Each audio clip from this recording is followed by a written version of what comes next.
This particular book, The Cost of Discipleship, originally in German title was just purely Discipleship, grew out of a series of lectures that Bonhoeffer was giving to ministerial candidates of the Confessing Church before that seminary was outlawed and closed down.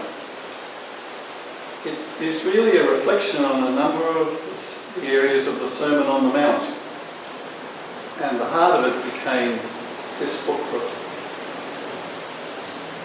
Bonhoeffer's chief concern was that the grace of God was being watered down so much by common thinking, both by the Nazi Party and also by theologians within the churches, that it no longer resembles the grace of the New Testament, the costly grace of the Gospels. Bonhoeffer called this cheap grace. And how did you find what it meant to talk about a cheap grace? Well, he was talking about preaching of forgiveness without requiring repentance.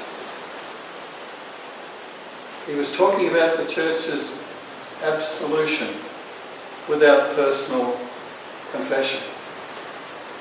He was talking about being in fellowship without having confession as part of that.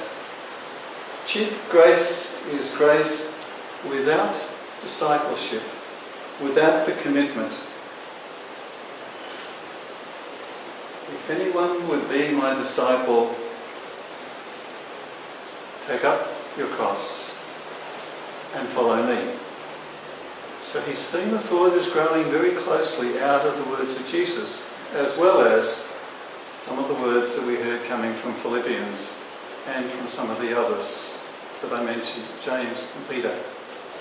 There is that sense that they recognised that the commitment to Christ would at some point, for some people, face them with the ultimate choice as to what they would do with the security of their own existence.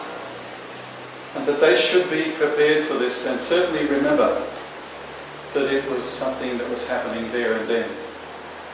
He was offered a doorway to come out of it. A name that I know well, Reinhold Niebuhr and Paul Wieman were both lecturers at the Union Theological Seminary in New York. And Bonhoeffer was invited to come and be a professor there in 1938.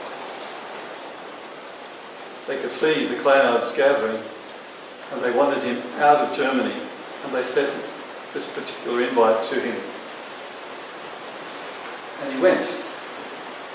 After much thinking, he was worried. He didn't know whether it was the right thing to do or quite yet what, but he went. However, he quickly realised this was a mistake. After teaching Sunday school in Haarlem, in the Abyssinian Confessing Church, can you imagine that? In Haarlem, it's massive.